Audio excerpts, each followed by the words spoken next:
July 25, 1987, 4:30 a.m. The horizon over Basra glowed faintly as the first light of day broke over the southern Iraqi city. But this light did not promise peace. The silence of dawn was shattered by distant booms. Artillery fire cut through the morning air, rattling windows and sending a tremor through the dry, sandy soil. David Carter, a 28-year-old American journalist embedded with Iranian forces, crouched behind a ridge, camera ready. His heart pounded as he tried to capture what would soon be remembered as the bloodiest night of the Iran-Iraq War. Operation Karbala-5 had officially begun. Tens of thousands of Iranian soldiers surged forward across the marshes and deserts that separated them from the Iraqi city. Tanks rolled through the sandy terrain, leaving deep ruts and clouds of dust behind them. Soldiers ran alongside, rifles ready, boots kicking up the dry earth. Smoke rose from distant artillery strikes as shells fell with thunderous impact on fortified Iraqi positions. Each blast sent shards of sand, metal, and debris flying in all directions. At the forefront, Ali Reza, a 32-year-old Iranian army commander, moved among his men, issuing sharp commands. He was a man of decisive action, his voice carrying across the chaos. Every order mattered. A single mistake could cost lives. His face was set in a hard line of concentration. The men respected him, followed him without question. This was no ordinary battle. The stakes were enormous. Basra was the key to Iraq's southern defenses, the gateway to controlling the Shatt al-Arab waterway, and the city that could turn the tide of the war. Meanwhile, Fatima, a 24-year-old local nurse, ran through the outskirts of Basra, tending to civilians and the wounded. Her hands were steady but quick. She had seen enough death in her young life to know that hesitation could mean the difference between life and death. Women and children huddled in basements and abandoned homes as Iranian shells began to land near residential areas. Fear was everywhere, yet Fatima pushed forward, dragging injured men to safety. She had no choice but to act. Survival depended on action, not thought. On the other side of the battlefield, Saddam Hussein, the 50-year-old Iraqi president, sat in Baghdad, monitoring communications from his commanders. His expression was unreadable, almost cold. Beside him, Hussein Khalil, 45, a seasoned Iraqi field commander, coordinated the city's defenses. He moved maps, issued instructions over radios, and positioned his men along defensive lines.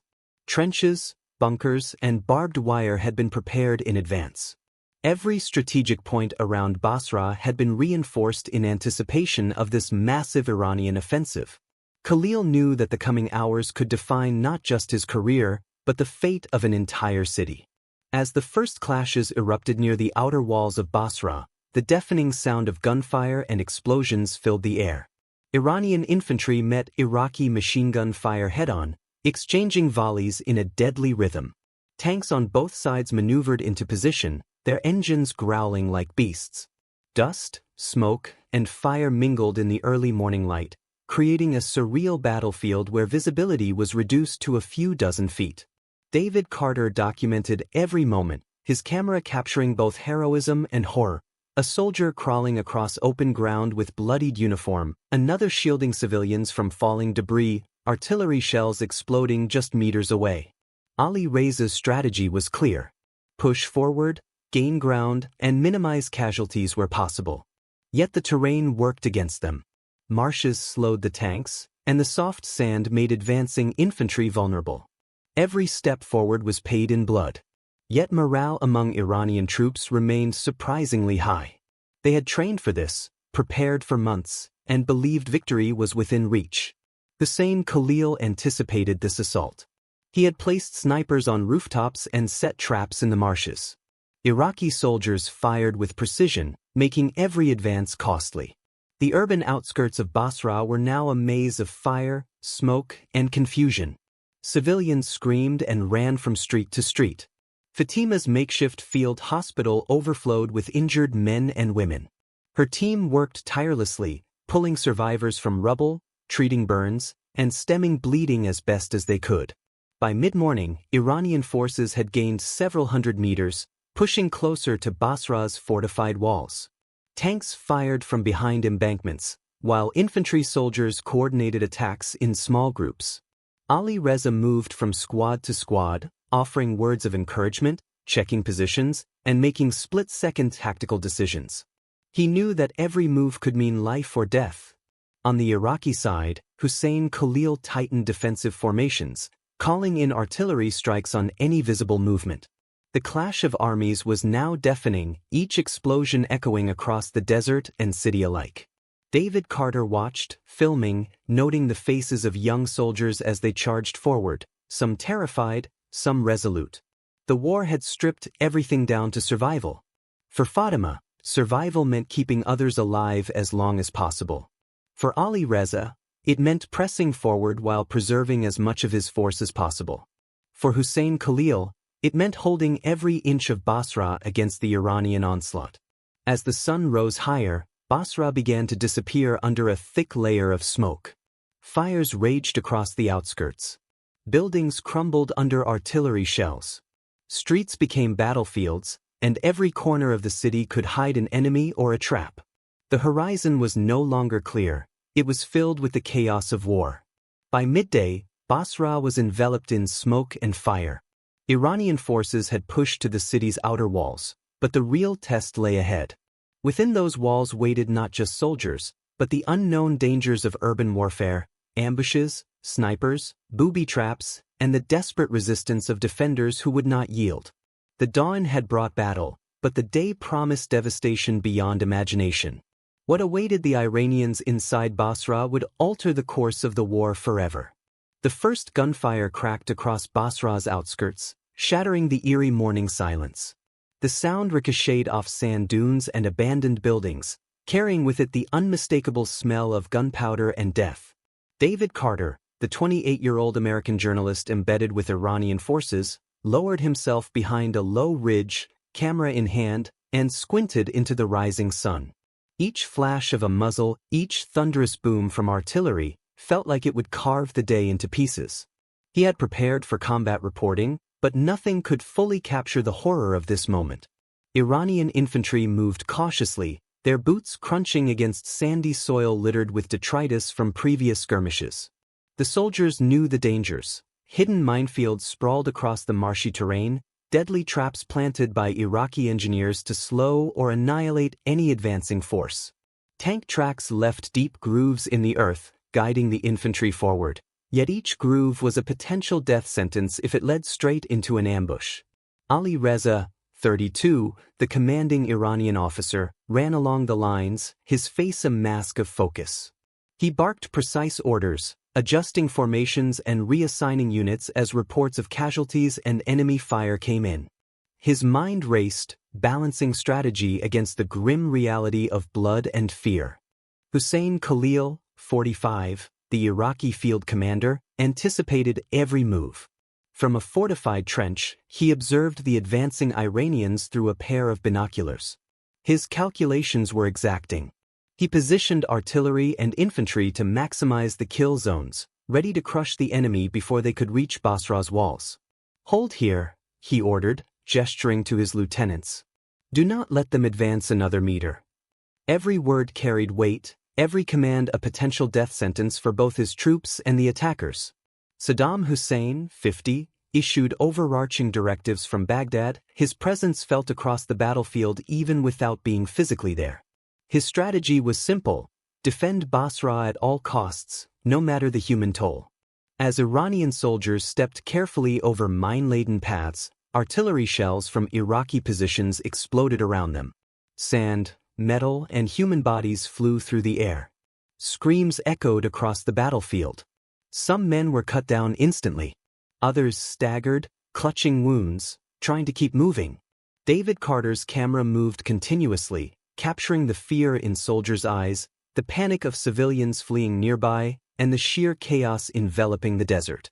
He filmed bodies dragged behind ridges, tanks taking heavy fire, and soldiers attempting to cover their comrades while advancing. Every frame felt heavier than the last, each one a testament to the cost of war. Fatima, a 24-year-old nurse operating a field hospital on the fringes of Basra, worked tirelessly. Her hands were slick with blood, her face streaked with sweat and grime. The wounded kept coming, some with burns, others with shrapnel wounds, and many with bullets lodged in limbs or torsos. She shouted orders to volunteers and soldiers-turned-medics, moving between patients with unflinching speed. Civilians huddled nearby, some terrified, others injured, and she pulled them into makeshift shelters. Supplies were scarce. She rationed bandages and medicine, improvising when necessary. Each decision could mean life or death. The Iranian troops pressed forward, though every step was measured and deadly. Hunger gnawed at soldiers who had been marching for days. Exhaustion weighed heavily on their bodies, but fear, determination, and camaraderie drove them onward. Small firefights erupted in the open plains, some lasting mere seconds, others stretching for minutes, each leaving new casualties in their wake. Tanks crept forward, firing intermittently, while infantry moved to cover them, only to be met with a hail of bullets from Iraqi machine gun nests and sniper positions.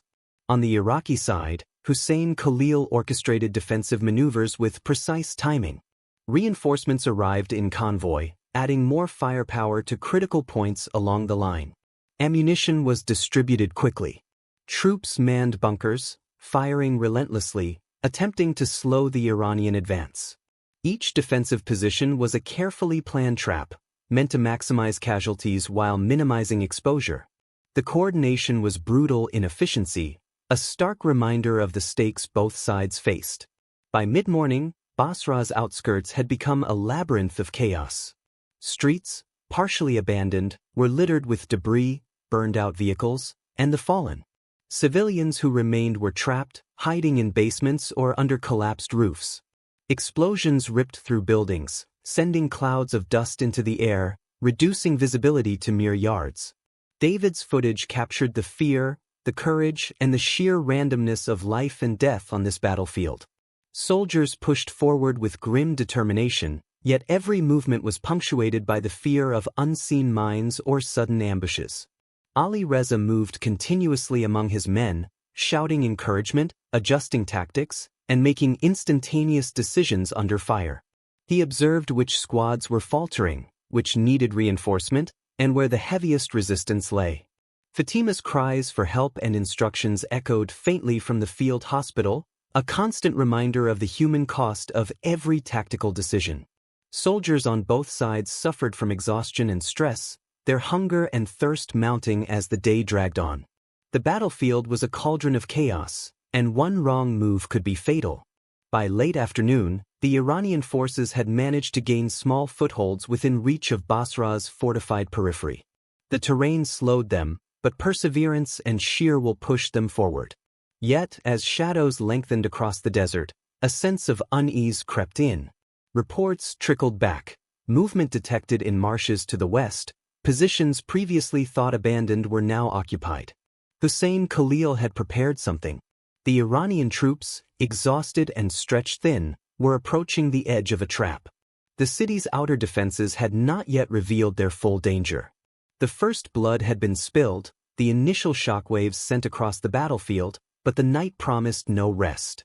Artillery fire continued in rhythmic bursts.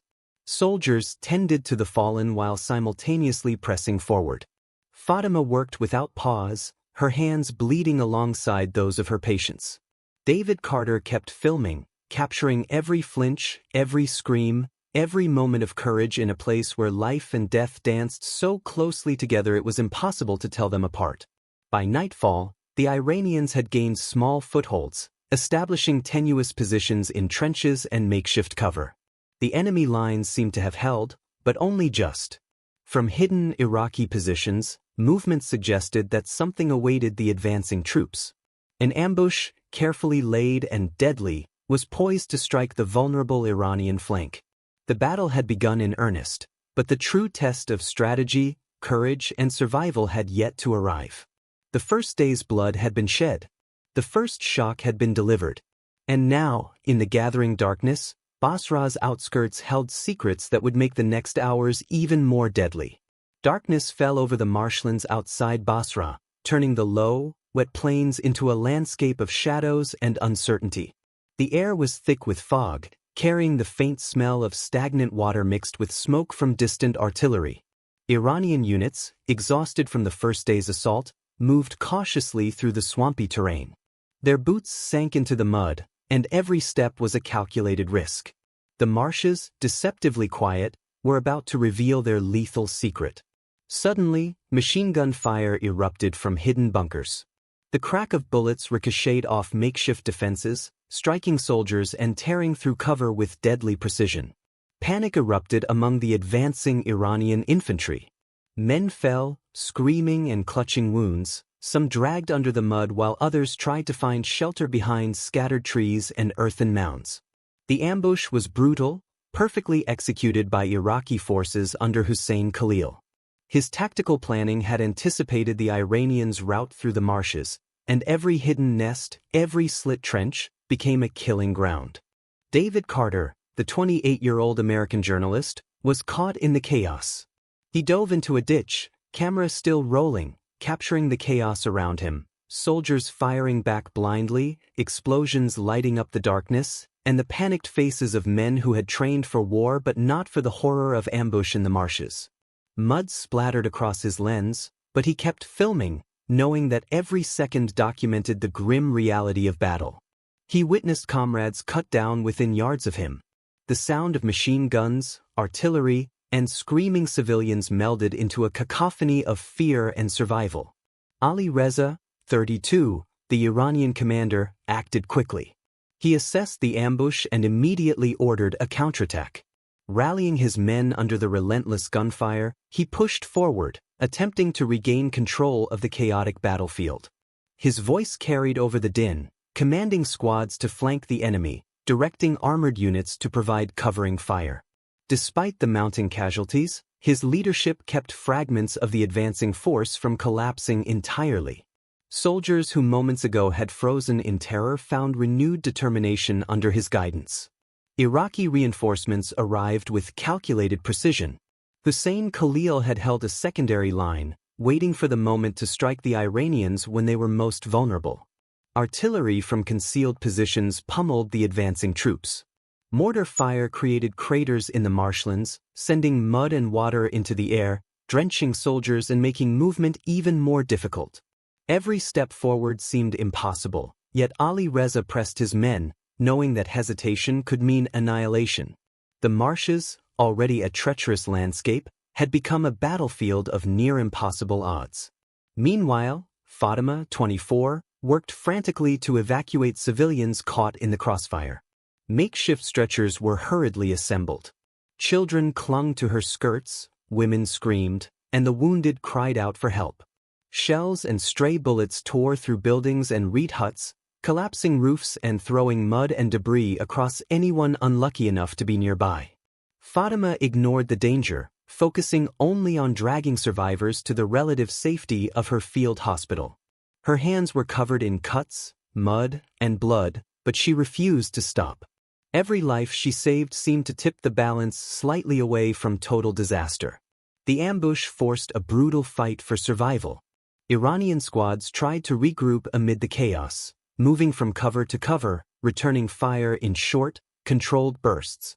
Some squads were pinned down, unable to advance or retreat. The marshes, with their boggy soil and hidden water channels, slowed movement, making the soldiers easy targets. Explosions echoed across the waterlogged plains, sending flocks of birds into the air, momentarily silhouetting them against the flashes of gunfire. David Carter's camera captured moments of desperation. A soldier pulling a comrade from the mud, a unit regrouping under fire, and the sheer terror etched on every face. Ali Reza personally led a small contingent to rescue isolated units. He moved ahead of the line, exposing himself to enemy fire, directing men to pull wounded comrades to safety. His decisiveness saved lives that would have otherwise been lost in the marshes. Yet, even as he fought to regain control, he knew that the Iraqi forces were waiting, well prepared for every possible maneuver. Hussein Khalil had orchestrated the ambush with ruthless efficiency, and he continued to send reinforcements to choke any advances. Every move was anticipated, every attack met with calculated resistance. The night stretched on, a blur of movement, gunfire, and survival instincts. Soldiers were drenched in mud and sweat, faces streaked with grime, eyes wide with fear and exhaustion. Hunger gnawed at the men, but there was no time for food. Water was scarce, and even a short pause could be fatal under the relentless Iraqi fire. Each squad worked to maintain communication, sending messengers through the darkness to coordinate flanking maneuvers and suppressive fire. The battle became less about winning ground and more about staying alive, one step at a time. Civilians trapped in the marshlands faced their own nightmare. Reed huts and abandoned homes offered little protection. Fatima moved from one pocket of humanity to another, providing medical aid, comforting the terrified, and dragging them to temporary safety. Her knowledge of the terrain proved invaluable, as she guided them through hidden paths to escape the crossfire. Explosions near her location threatened to end her life multiple times, but she continued, driven by a mixture of duty, courage, and desperation. By the early hours of the morning, both sides had taken heavy losses. Iranian troops had been slowed to a crawl, their momentum disrupted by the ambush. Artillery and small arms fire continued in irregular bursts, punctuating the night with deafening cracks and flashes of light. David Carter captured it all, his footage documenting the human cost of strategic missteps, the brutality of ambush warfare, and the courage of soldiers and civilians alike. Ali Reza regrouped his surviving forces, assessing damage and casualties. Despite exhaustion, he began planning for the next move, knowing that survival depended on adaptation and quick thinking. Hussein Khalil, confident from the success of the ambush, repositioned his troops to maintain pressure and prevent any Iranian recovery. Fatima's field hospital overflowed, yet she refused to give up, patching wounds, treating burns, and administering what little medicine remained. The marshlands had become a nightmare of blood, mud, and fear, yet life, barely clinging, persisted in the darkness. As dawn approached, the ambush had inflicted significant damage, but it had not destroyed the Iranian advance entirely. The soldiers who survived the night's chaos now faced the challenge of regrouping, patching their lines, and preparing for what came next. The marshes had revealed their danger, and both sides knew that the next moves would be critical. The night had been a warning, nothing was guaranteed, and survival was the only mission that mattered. By first light, the marshes were littered with bodies, smoldering vehicles, and shattered equipment. Smoke drifted across the water, and the ground was churned into a mud-soaked battlefield. Iranian units were battered but still functional. Ali Reza's leadership had prevented complete disaster, and David Carter's footage had captured every desperate act, every sacrifice, and every moment of courage. Fatima's exhausted hands had saved dozens of civilians, yet the work was far from over. The night was over, but the battle was far from won. The ambush had delayed the Iranians, inflicted severe casualties, and demonstrated Hussein Khalil's tactical acumen. Yet, from the chaos, a spark of resilience had emerged. The next morning, an unexpected Iranian maneuver would challenge Iraqi lines like never before, setting the stage for another chapter in the brutal struggle for Basra. July 26, 1987. The outer wall of Basra trembled under the relentless assault of Iranian forces. Artillery shells screamed across the skyline, exploding in clouds of smoke and debris. The first rays of dawn barely pierced the haze of fire and dust that hung over the city. Streets, once quiet and ordinary, were now transformed into death traps. Every corner held danger, every building could conceal an enemy. Ali Reza, 32, Iranian commander, surveyed the battlefield with cold precision. His forces had regrouped after the disastrous ambush in the marshes. He knew that this assault had to succeed. Basra was the key to shifting momentum in the Iran-Iraq War. Coordinating infantry, tanks, and artillery, he orchestrated a multi-pronged attack designed to overwhelm Iraqi defenses. Tanks rumbled forward, their engines growling, as infantry squads followed in disciplined formations. Each soldier knew the stakes. Failure was not an option. The streets erupted in chaos as Iranian troops advanced. Iraqi defenders, led by Hussein Khalil, 45, adapted quickly. Bunkers were reinforced, machine gun nests repositioned, and artillery fire targeted the densest clusters of advancing troops. Every step forward for the Iranians was met with ferocious resistance. Bullets tore through walls, shattering glass and sending rubble raining down onto the streets below. Smoke and flames choked the air, mixing with the acrid stench of gunpowder. David Carter, 28, moved through the carnage, camera in hand. His lens captured the human cost of every decision. Soldiers screamed as tanks rolled over debris, civilians fled, their faces etched with terror. Smoke obscured vision, and flashes of explosions illuminated the faces of men and women caught in the crossfire. David filmed relentless courage, a young Iranian soldier dragging a wounded comrade to cover, an Iraqi officer giving last-minute orders under fire, and children huddled in basements as buildings collapsed around them. Each moment was more shocking than the last, each frame a testament to the brutality of urban warfare. Fatima, 24, worked frantically in her field hospital near the city's edge. The influx of wounded had overwhelmed her team. She treated burns, bullet wounds, and shrapnel injuries, often improvising with limited medical supplies. Her hands were covered in blood and grime, yet she moved tirelessly from patient to patient. Civilians sought refuge, terrified and disoriented. Fatima's voice rang out over the cries of the injured, giving instructions to volunteers and calming panicked children. Every second mattered. Every life she saved meant a momentary victory against the chaos engulfing Basra. The Iranian tanks fired relentlessly, aiming to break through defensive barriers. Explosions rocked the walls, sending chunks of concrete flying. Infantry moved alongside, coordinating attacks, clearing barricades, and pressing forward. Yet every advance was met with heavy Iraqi fire. Mortars pounded the ground ahead of them, machine guns sprayed walls and streets, and sniper fire took a steady toll. Each push forward was measured in meters, each gained space purchased with blood. Ali Reza demonstrated tactical brilliance throughout the assault. He shifted units dynamically, sending reinforcements to where they were most needed and identifying weak points in the Iraqi defenses. Squads were rotated to maintain momentum, while artillery provided suppressive fire. Despite the exhaustion from the previous day, morale remained high in the Iranian ranks. Soldiers followed orders with grim determination, trusting in Ali Reza's leadership to navigate the deadly urban maze. Hussein Khalil, however, was no less formidable. Observing the battlefield from a reinforced command post, he recalibrated defenses in real time.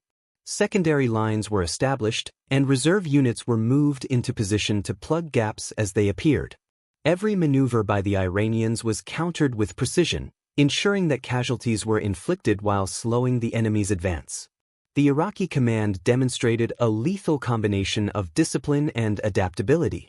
By mid-morning, the battle had transformed Basra's streets into an inferno. Tanks were immobilized in craters, buildings burned, and debris blocked once clear routes. Civilians huddled in basements and makeshift shelters, praying for the fighting to pass. Fatima continued to treat the influx of wounded, her hands moving with practiced efficiency despite exhaustion. Soldiers on both sides faced hunger, fear, and relentless fatigue, yet they fought on, driven by duty, desperation, and survival instincts. David Carter captured moments that would haunt him forever. An Iranian squad, pinned behind a destroyed wall, returned fire at an Iraqi bunker barely 50 meters away. One soldier fell, another screamed for help, and still, the group continued advancing. Smoke from burning vehicles obscured the horizon, and the deafening roar of explosions made conversation nearly impossible. The city seemed to have become a living entity of destruction and chaos, swallowing both attackers and defenders alike. As the afternoon progressed, Iranian units managed to secure pockets of territory along the outer wall. The momentum appeared to be shifting. Streets that had been entirely controlled by the Iraqis now had small Iranian positions holding ground. Artillery strikes softened defenses ahead, while infantry advanced cautiously, mindful of ambushes and traps left from the previous night. Each successful movement felt monumental, yet the cost was immediately visible. Casualties littered the streets, smoke filled the air, and the cries of the wounded echoed between buildings. Despite Ali Reza's brilliance, Hussein Khalil continued to adapt. He repositioned artillery, directed snipers to new vantage points, and reinforced positions under threat. The battle was evolving with each passing hour. No one could predict where the next explosion would strike or which street would turn into a death trap. Survival depended on split-second decisions, courage, and sometimes sheer luck. By late afternoon, the Iranian forces seemed poised to break through the outer wall. The forward momentum had been maintained, pockets of resistance had been overtaken, and Basra's outer defenses were showing signs of strain. However, just as hope seemed to glimmer, a massive counterattack erupted from fortified Iraqi positions. Tanks rolled forward, machine guns fired relentlessly, and artillery struck indiscriminately. The Iranians, despite their determination, faced annihilation. The outer wall, which had seemed within reach, suddenly became the gateway to chaos and potential disaster. The streets of Basra now burned with fire, smoke, and blood. Civilians crouched in basements, praying for survival. Fatima moved tirelessly among the wounded, her voice rising over the cacophony of explosions. David Carter's camera documented the overwhelming violence, capturing the determination, fear, and human cost of urban warfare. Soldiers on both sides fought with every ounce of strength they possessed, knowing that a single misstep could be fatal. As night fell, the city's outer wall stood battered but unbroken. Iranian forces held small pockets of ground, but the massive counterattack by Iraqi defenders demonstrated the brutal reality of the battle. The day had been a relentless struggle of fire, strategy, and survival. Every advantage gained was costly, every inch of progress paid for in blood. Basra's streets were a maze of destruction, and the night promised no reprieve. Both commanders, Ali Reza and Hussein Khalil, understood that the next hours would determine whether the Iranians could maintain their momentum or be pushed back entirely. The outer wall had been cracked, but victory remained uncertain, and the shadow of annihilation loomed large over those who dared to advance. Explosions shook the city as Iraqi forces launched a ferocious counterattack, tearing through the streets of Basra with terrifying precision. The deafening roar of artillery and tank fire echoed off the shattered buildings, shaking windows and sending clouds of dust and debris into the thick air. Iranian positions that had taken hours to secure now came under relentless bombardment. The outer wall, once appearing vulnerable, was suddenly defended with renewed intensity, and the advancing troops faced a storm of bullets, shells, and smoke. Hussein Khalil, 45, the Iraqi field commander, orchestrated the counterattack with ruthless efficiency. Reserves that had been held back until the right moment were now deployed, moving into strategic positions along the perimeter. Armored units advanced through damaged streets, their treads crushing rubble and sending splinters of brick flying in all directions. Mortars rained down on forward Iranian positions, each shell creating craters, choking smoke, and chaos. Every move was designed to destabilize the Iranians and reclaim lost ground. Khalil had studied their prior attacks and calculated the perfect moment to strike back, and now it was unfolding with lethal precision. On the Iranian side, Ali Reza, 32, surveyed the devastation with grim eyes. His tactical genius had carried them this far, but the intensity of Khalil's counterattack forced immediate adjustments. He ordered strategic retreats in vulnerable sectors to minimize further casualties, instructing his men to fall back to secondary defensive positions while maintaining pressure on the Iraqi forces.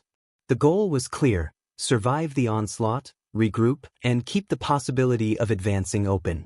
Each retreat was executed with discipline, though the cost in lives and morale was steep. David Carter, 28, the American journalist embedded with the Iranian troops, moved through the chaos with his camera. He captured scenes of frontline heroism, soldiers dragging wounded comrades through streets torn apart by explosions, medics patching injuries under fire, and units holding their ground against overwhelming odds. But he also documented horror: civilians caught in crossfire, buildings collapsing, and soldiers screaming in pain or rage as they fought desperately for survival. The city, once a place of commerce and home, had become a maze of rubble, fire, and death. Fatima, 24, barely paused as she moved through her field hospital, which overflowed with casualties. Her hands were slick with blood, and her face was smeared with grime from both the wounded and the surrounding chaos. Patients screamed in pain, some too grievously injured to be saved. Others trembled with shock, their eyes wide at the destruction visible through shattered windows. Fatima shouted orders to volunteers and soldiers pressed into service, improvising medical care with what little supplies remained. Each life saved felt like a victory in a city that seemed determined to destroy everything in its path. As the day wore on, Iranian units faced the full force of Hussein Khalil's counterstrike. Tanks maneuvered through streets once held securely, firing at close range into trenches and barricades. Mortars pounded roads and alleys where troops had taken cover.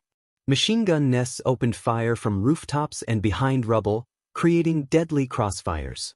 Every movement forward required careful coordination and sheer courage. Ali Reza rotated units, directing them to maintain positions while reinforcing weak points. Orders were shouted over the din of explosions, radios crackled with reports of casualties and enemy movements, and soldiers fought not only the Iraqis but the exhaustion, fear, and hunger gnawing at them. Civilians continued to suffer. Those who had not fled the city were trapped in basements or makeshift shelters, enduring the constant tremor of artillery. Smoke and fire filled the streets, making it almost impossible to breathe. David Carter filmed families huddled together, their faces streaked with dust and tears, while above them the roar of tanks and artillery never ceased. The juxtaposition of heroism and horror, courage and vulnerability, defined the battlefield. Fatima, despite exhaustion and injuries sustained herself, did not stop. She moved from patient to patient, treating wounds as quickly as possible, calming terrified children, and offering what comfort she could to those too injured to move. Her hands were cut and bruised, but she refused to pause. In the shadow of explosions, her work was a quiet defiance against the destruction around her, a reminder that life could persist even amidst death. As the afternoon progressed, the Iranian forces stabilized some positions, but at great cost. Streets became impassable, littered with destroyed vehicles, fallen soldiers, and rubble from collapsed buildings. Communication lines were strained, and coordination required constant adjustment. Ali Reza moved among his men, encouraging them, redirecting units, and making tactical decisions in real time. Each decision could mean the difference between holding ground and being overrun. By evening, the counterattack had slowed Iranian momentum, forcing them into defensive positions in the outskirts of Basra. The outer wall still held, but the cost had been staggering. Thousands of soldiers on both sides were casualties, and the city itself bore the unmistakable marks of devastation: fire, smoke, shattered buildings, and the lingering stench of death. Fatima's field hospital was still overflowing, David's footage documented the nightmarish reality, and Ali Reza prepared his units for the coming darkness. Even as night descended, the city refused to rest. Both sides understood that the battle for Basra was far from over. The Iranian advance had been checked, but not stopped. Iraqi forces were regrouping for renewed attacks. Plans were being made for the next phase of the war, and rumors spread among the soldiers that a new weapon, one capable of breaking the stalemate, was being prepared. The threat hung over both armies like a dark cloud, a reminder that the violence was escalating and that the next hours would test courage, endurance, and survival like never before. In the quiet moments between bombardments, David Carter captured the human cost of the day: a soldier tending a fallen comrade, civilians whispering prayers in basements, and Fatima moving tirelessly among the injured. The contrast between destruction and determination was stark. The streets of Basra had become a living testament to the brutality of modern warfare, where strategy, bravery, and human endurance collided with unrelenting violence. By nightfall, the city was a labyrinth of fire, rubble, and despair. Iranian positions held, but every advance had been measured in blood and sacrifice. Hussein Khalil's counterattack had succeeded in halting the Iranian momentum, demonstrating the lethal precision and adaptability of Iraqi defenses.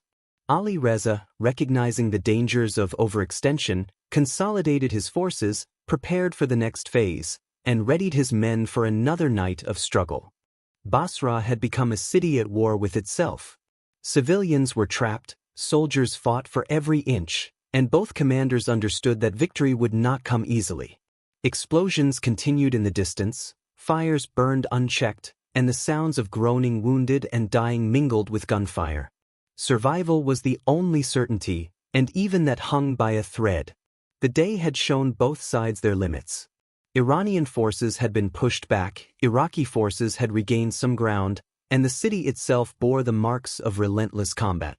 But even in this chaos, determination persisted. The soldiers, medics, and civilians alike understood that the battle for Basra would not end soon, and that the next phase could change everything. Rumors of a new weapon prepared for deployment loomed in the minds of commanders and soldiers alike, a looming shadow over the devastated cityscape. Rumors spread through the ranks like wildfire. Chemical weapons were ready to be unleashed on the battlefield. Iranian soldiers moved cautiously, eyes scanning the horizon, hearts pounding at the thought of poison gas drifting over the marshes and city streets. Protective gear was scarce, and many troops had only rudimentary masks or nothing at all. Fear clung to them as tightly as their sweat-soaked uniforms. Every inhale of the dusty, smoke-filled air carried uncertainty. Every shadow could hide death in a new, invisible form. David Carter, 28, the American journalist, felt the tension immediately. He crouched behind a low embankment, camera rolling as he captured the anxiety etched on the faces of soldiers. Men whispered about gas canisters, muttering prayers as they checked one another's masks or tied rags over their mouths. The panic was palpable. It was a different kind of terror, not the immediate threat of bullets or shells, but a slow, insidious danger that could kill silently and leave survivors racked with pain. Ali Reza, 32, the Iranian commander, reacted swiftly. He had no reliable intelligence confirming the presence of chemical weapons, but he assumed the worst. Formations were adjusted to reduce exposure. Troops moved in tighter units for mutual protection, alternating positions to minimize the chances of gas lingering in one spot. Ventilation points and marsh winds were monitored carefully. Even with these precautions, the uncertainty gnawed at everyone. Every inhale could be fatal, yet retreat was impossible. The city of Basra, burning and shattered, was still a prize worth risking everything to reach. Civilians huddled in basements, improvised shelters, and any remaining fortified structures. Children clung to their mothers, eyes wide, ears filled with the distant thumps of artillery and the eerie silence that suggested something worse was coming. Smoke from ongoing artillery fire mingled with rumors of chemical gas, making every breath a gamble. In the dim light, terrified families waited, praying that the invisible menace would pass them by. Hussein Khalil, 45, the Iraqi field commander, allegedly prepared chemical attacks to disrupt Iranian advances. Mortar teams were stationed with canisters, and strategic points were designated for potential deployment. Whether these weapons would be used immediately or held for maximum psychological impact, the effect was already evident. Iranian troops were on edge, soldiers hesitated where they would normally charge, and morale trembled under the shadow of an unseen enemy. Fatima, 24, moved relentlessly through her field hospital, treating burns, respiratory injuries, and panic-induced trauma. Patients coughed and gasped, eyes watering from exposure to smoke and, potentially, chemical irritants. Her hands, already covered in cuts and blood from previous days of battle, now worked furiously to clean wounds, administer oxygen, and calm terrified civilians. The hospital, though makeshift, became a center of desperate care, a place where life clung stubbornly to the wounded and frightened. Across the city, Iranian troops struggled with fear as much as the battle itself. The possibility of chemical attacks forced soldiers to weigh speed against caution. Every movement was calculated, every decision scrutinized. Men with minimal protective gear tried to maintain formation, while those with nothing covered their faces with cloth, fumbling to keep the fumes at bay. The psychological strain was immense, the idea that death might arrive silently, unseen, and unstoppable weighed on every mind. David Carter captured the anxiety and tension with a journalist's unflinching eye. Soldiers' hands shook as they loaded rifles, wiped sweat and grime from their faces, and scanned the horizon for any sign of chemical release. Civilians peered through broken windows, breathing cautiously. Children trembled, clutching parents' hands.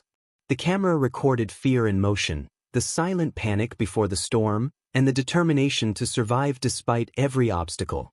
Ali Reza moved through the ranks, checking on soldiers, ensuring formations minimized risk, and reinforcing morale. His calm presence contrasted sharply with the fear in his troops' eyes. Even as rumors of chemical attacks spread, he reminded them of strategy, of cohesion, and of the necessity to maintain forward momentum. Every order, every maneuver, was measured to preserve lives while still pushing toward Basra. The city itself seemed to hold its breath.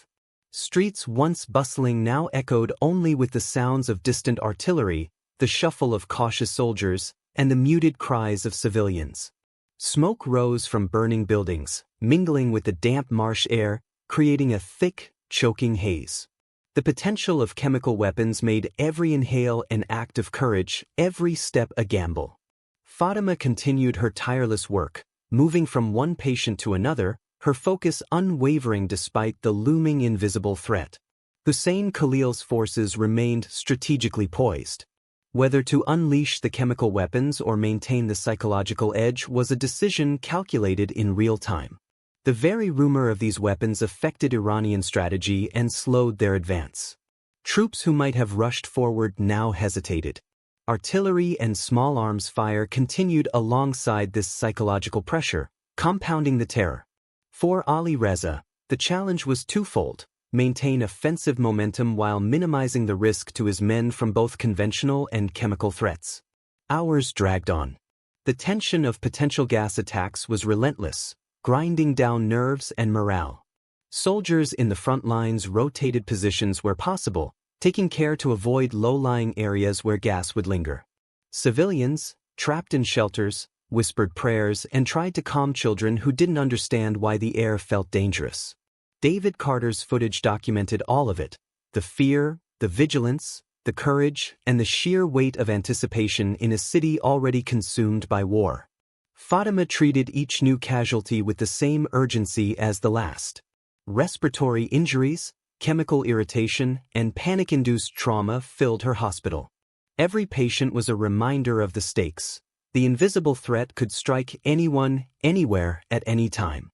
Yet she persisted, refusing to yield to exhaustion, her work a defiance against both the war and the unknown terror hovering over the city. As the day wore on, no gas attack had been confirmed, but the psychological impact had achieved its goal. Iranian troops moved cautiously, artillery was used sparingly in sensitive areas, and the city's streets remained tense with uncertainty. Survival depended not just on skill or courage, but on vigilance, discipline, and luck. Ali Reza adjusted plans constantly, ordering small, controlled movements to maintain momentum while reducing exposure. Every decision was a calculation of risk versus reward. Then, as dusk approached, the air changed. The sky above Basra began to glow unnaturally, lit not by the setting sun but by flashes of fire and explosion.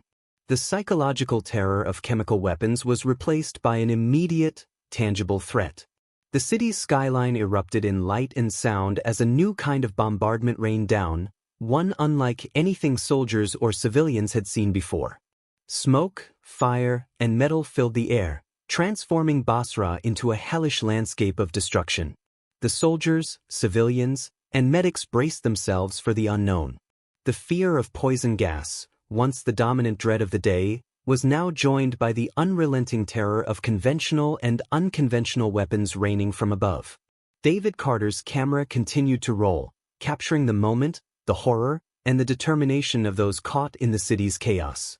Fatima, exhausted but unwavering, continued to tend to the injured, knowing that every life saved counted against the overwhelming destruction surrounding them.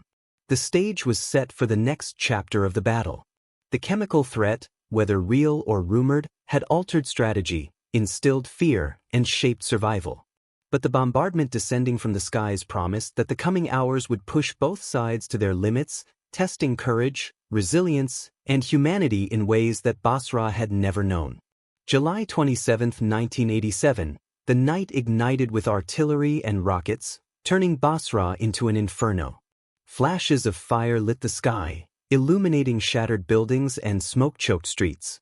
The ground trembled with every explosion, sending clouds of debris into the air.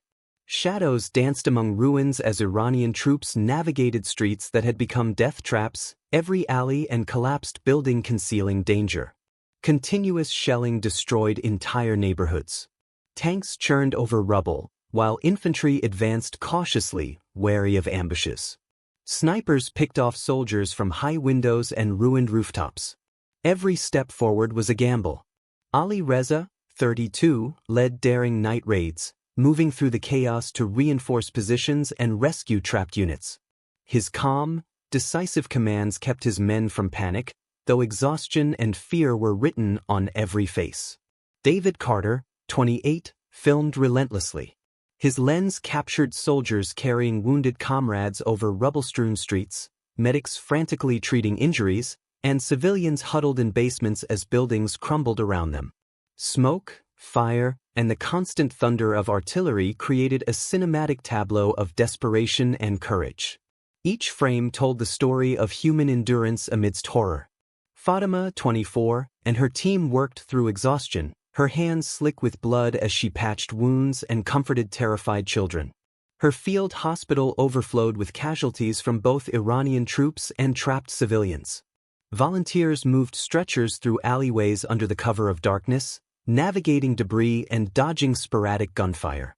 Despite the chaos, Fatima's determination never wavered. Each life saved was a small victory against the relentless destruction surrounding them. Iraqi forces, under Hussein Khalil, 45, held their ground with grim determination. Mortar teams fired from fortified positions, and machine gun nests continued to rain death on advancing Iranian units. Yet their losses were mounting. Tanks destroyed, infantry decimated, and ammunition running low. The cost of holding Basra's perimeter was staggering. Each side bled, yet neither yielded. By the first light of dawn, Basra was unrecognizable. Streets were blocked by rubble, buildings burned to skeletal frames, and the air hung heavy with smoke and ash. The Iranian forces, battered and exhausted, faced an impossible choice: push forward into an uncertain advance or withdraw under the constant threat of ambush, artillery, and sniper fire. The night had reshaped the battlefield, leaving both commanders and soldiers to confront the grim calculus of survival in a city transformed into hell. July 28, 1987. Neither side could claim victory as the battlefield froze. Streets of Basra lay littered with rubble, burned-out vehicles, and shattered lives. The relentless fighting of the past days had taken its toll. Soldiers on both sides were exhausted, morale was frayed, and supply lines were severely disrupted. Food, ammunition, and medical aid were scarce. The city itself seemed suspended in a haze of smoke, ash, and despair. Ali Reza, 32, continued to coordinate his forces, carefully adjusting strategies to slow Iraqi advances. His tactical brilliance had prevented a total collapse, but breaking through Hussein Khalil's entrenched defenses seemed impossible. Every attempt was met with reinforced barricades, sniper fire, and artillery. Iranian troops moved cautiously, aware that each misstep could mean death. Despite fatigue and fear, Ali Reza kept his men focused, knowing that patience was the only way to preserve strength for the battles still to come. David Carter, 28, roamed the frozen battlefield, documenting haunting images. Streets once bustling with life were now silent, except for the occasional distant explosion or the moan of the wounded. Civilians, caught in the crossfire, huddled in basements or abandoned buildings. Faces streaked with soot and tears, children clinging to parents, families desperate for water and food. Every photograph, every shot of footage, captured the human cost of attrition warfare, a city caught between survival and annihilation. Fatima, 24, worked tirelessly in her overcrowded field hospital. Supplies were dwindling, yet she refused to stop. She pleaded for more bandages, antiseptics, and medicine, knowing that each day without proper resources would cost lives. Volunteers struggled to manage the influx of wounded soldiers and civilians, improvising wherever possible. Her hands were raw from hours of labor, but she pressed on, determined to save every life within her reach. Hussein Khalil, 45, reinforced barricades across the city, anticipating renewed Iranian attacks. His forces dug deeper into defensive positions, set up additional machine gun nests, and prepared traps in narrow streets. Yet even his soldiers were weary. Casualties had mounted, ammunition was rationed, and the constant strain of urban combat weighed heavily. Basra had become a grinding test of endurance and strategy, with neither side able to claim decisive advantage. Civilians endured hunger, fear, and displacement. Families scavenged what little food remained, shared scarce water, and tried to survive amid the ruins. Basra had become a symbol of attrition, a city where human lives were expendable, yet still clung desperately to hope. The streets told stories of bravery, loss, and the relentless toll of war on those caught in its path. As night fell, the standoff continued. Both armies held their lines, battered but unbroken. Then came news of unexpected reinforcements from Iran. Fresh troops promised a renewed assault, bringing hope and fear in equal measure. The question remained, could these forces break the stalemate, or would Basra remain a frozen graveyard of human struggle? July 29, 1987, a final, desperate assault was launched on Basra's defenses. The city, already scarred by days of relentless combat, trembled under the roar of artillery and the rumble of tanks. Iranian forces, bolstered by fresh reinforcements, surged forward with renewed energy. Soldiers pressed into the streets with grim determination, knowing that the fate of the city, and perhaps the momentum of the war itself, rested on this push. Ali Reza, 32, moved along the front lines, coordinating strikes with precision. Tanks targeted weak points in Iraqi barricades, while artillery softened defenses before infantry advanced. He balanced aggression with caution, keenly aware that every unnecessary loss could jeopardize the assault. His presence inspired soldiers, giving them courage amidst smoke, fire, and chaos. Each command, each maneuver, was a careful calculation between survival and victory. David Carter, 28, captured every moment with unflinching clarity. His lens recorded heroic acts and grim realities, soldiers dragging the wounded from rubble, medics working under fire, and families huddled in shelters as shells tore through buildings. Explosions lit the city in flashes of orange and red, highlighting both courage and terror. The camera captured the raw human cost of urban warfare, where bravery and tragedy coexisted in every frame. Hussein Khalil, 45, struggled to hold the lines. His forces had been battered by continuous assaults and relentless pressure. Defensive positions crumbled under coordinated strikes, and reserves were stretched thin. Every barricade taken came at a heavy cost, and yet his soldiers fought with disciplined ferocity, aware that losing Basra could have catastrophic consequences for Iraq. Each street, each intersection became a battleground, the clash of strategy and survival unfolding in real time. Civilians endured the assault with extraordinary resilience. Families scavenged through ruined buildings, searching for food, water, and safety. Fatima, 24, moved tirelessly among the wounded and frightened, her hands raw from days of continuous labor. She patched wounds, carried the injured to temporary shelters, and comforted children who had seen too much too soon. Each life she saved was a defiance against the destruction surrounding her. By afternoon, the Iranian push had begun to pay off. Iraqi lines showed cracks, and key positions fell under coordinated strikes. Streets that had been death traps were slowly being cleared, inch, by determined soldiers. The tension was electric. Every victory was costly, every advance met with resistance. As dusk fell, Iranian forces breached one of Basra's gates. Smoke and fire poured through the opening, and the heart of the city awaited them. The streets beyond were a mix of chaos and opportunity. Every soldier, civilian, and commander knew that the next hours would define the fate of Basra, and perhaps the outcome of the war itself. The city's final crucible had begun. July 30, 1987, Basra's streets ran with fire and blood.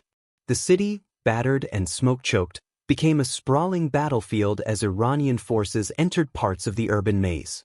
Tanks rolled over debris, and infantry moved cautiously through streets littered with rubble, anticipating ambushes at every turn. Explosions shattered walls, ignited buildings, and sent clouds of dust into the already tense air. Ali Reza, 32, guided his troops through the chaos with precision. Every street corner, every ruined building, posed threats from snipers, hidden explosives, and entrenched Iraqi forces. He coordinated strikes, led small squads to rescue trapped soldiers, and maintained communication across fragmented units. His leadership was a mix of tactical genius and raw courage, keeping soldiers focused amidst the carnage. David Carter, 28, captured the battle with an unflinching eye. His footage recorded the human cost in stark detail: soldiers falling under sniper fire, civilians screaming from shelters, and medics rushing through streets to save the wounded. The city was a testament to destruction, and every frame of David's camera told a story of bravery and tragedy, of endurance and loss. Fatima, 24, continued her tireless work in an overcrowded field hospital. The influx of injured civilians and soldiers overwhelmed her team. Screams echoed through corridors filled with bloodied bodies, while smoke from distant fires seeped in through shattered windows. Every second was a fight to save life, every movement mattered. Despite exhaustion, she pressed on, her hands raw and stained, her spirit unbroken. Iraqi forces, under Hussein Khalil and following orders from Saddam Hussein, intensified their resistance. Barricades were reinforced, ambushes set, and artillery fire rained down to slow Iranian advances. Yet the city's defenders suffered heavy losses. Tanks were destroyed, positions overrun, and soldiers exhausted from days of combat struggled to hold the collapsing perimeter. By afternoon, the fighting reached its peak. Streets became tunnels of fire and smoke, where every building was a potential trap and every intersection a battlefield. Urban combat claimed thousands of lives, leaving soldiers and civilians alike grappling with fear, pain, and desperation. Despite the horrors, Ali Reza's leadership ensured that survivors moved strategically, minimizing further casualties where possible. As night fell, the city lay in ruins. Basra's skyline was a jagged silhouette of smoke and fire. The battle had left neighborhoods destroyed, streets littered with debris, and the human cost immeasurable.